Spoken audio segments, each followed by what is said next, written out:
Hello बच्चों, let's read this question. The question is, the atom of an element has electronic configuration 281.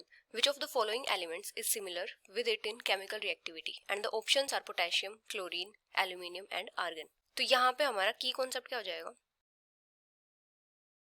अगर हम बात करें elements की केमिकल प्रॉपर्टीज की, केमिकल प्रॉपर्टीज ऑफ एलिमेंट्स, तो एलिमेंट्स की जो केमिकल प्रॉपर्टीज होती हैं ये किसके ऊपर डिपेंड करती हैं? ये एलिमेंट्स की जो वैलेंसी होती है उनके ऊपर डिपेंड करती हैं. Depends on the valency of elements. अभी अगर हम बात करें वैलेंसी की, तो वैलेंसी क्या होती है? किसी भी एलिमेंट की combining capacity. The combining capacity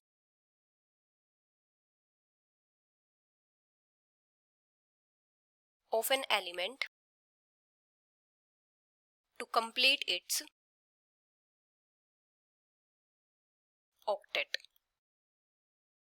मतलब क्या होता है कि कई सारे एटम्स का जो आउटर मोस्ट शेल होता है उसमें टोटल 8 इलेक्ट्रॉन्स नहीं होते, तो वो एटम क्या करता है? अपना ऑक्टेट कंप्लीट करने के लिए दूसरे एटम्स के साथ बॉन्ड फॉर्म करता है.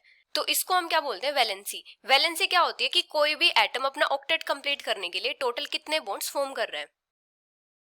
The number of bonds that an atom can form with other atoms to complete the octet. और जो वैलेंसी होती है किसके ऊपर डिपेंड करती है? कि एटम का जो आउटर मोस्ट शेल है उसमें टोटल कितने इलेक्ट्रॉन्स हैं. Depends on the number of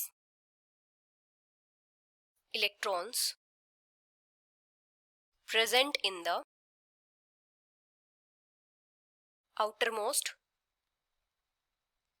shell.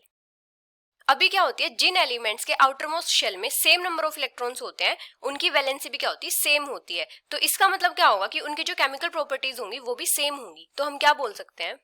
The elements having similar valency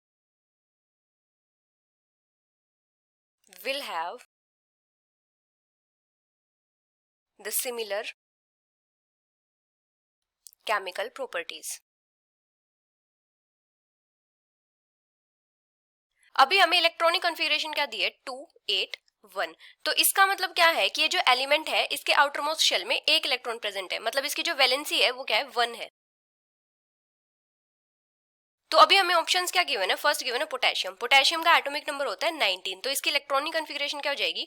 2881. तो इसका भी जो आउटरमोस्ट शेल है उसमें एक इलेक्ट्रॉन है, तो इसकी वैलेंसी भी क्या है? 1 है. तो यहाँ पे इस एलिमेंट की पोटेशियम के साथ वैलेंसी सेम है, तो इन दोनों की जो केमिकल रिएक्टिविटी होगी वो भी सेम होगी. Both will have similar chemical reactivity. अभी बाकी ऑप्शंस में हमें क्या गिवन है? जैसे क्लोरीन गिवन है. क्लोरीन का एटॉमिक नंबर होता है 17. इसकी इलेक्ट्रॉनिक कॉन्फ़िगरेशन क्या हो जाएगी? 287. तो यहाँ पे क्या है? इसका जो आउटरमोस्ट शेल है उसमें 7 इलेक्ट्रॉन है, तो इसकी वैलेंसी इस एलिमेंट से तो सिमिलर नहीं होगी. अभी नेक्स्ट है एल्यूमिनियम. एल्यूमिनियम का एटॉमिक नंबर होता है 13. इसकी इलेक्ट्रॉनिक कॉन्फ़िगरेशन क्या हो जाएगी? 283. तो इसका जो आउटरमोस्ट शेल है उसमें 3 इलेक्ट्रॉन्स हैं, तो इसकी भी केमिकल प्रॉपर्टी सिमिलर नहीं होंगी. अभी नेक्स्ट है आर्गन. आर्गन का एटॉमिक नंबर होता है 18. इसकी इलेक्ट्रॉनिक कॉन्फ़िगरेशन क्या हो जाएगी? 288. तो इसका जो आउटरमोस्ट शेल है उसमें टोटल 8 इलेक्ट्रॉन्स हैं, तो इसका तो ऑक्टेट कंप्लीट है. तो इसकी भी जो केमिकल रिएक्टिविटी होगी वो उस एलिमेंट से सिमिलर नहीं होंगी. तो कौन से एलिमेंट की केमिकल रिएक्टिविटी इससे सिमिलर होंगी? पोटेशियम की. So the final answer is option A. Hope you understood it well. Best of luck.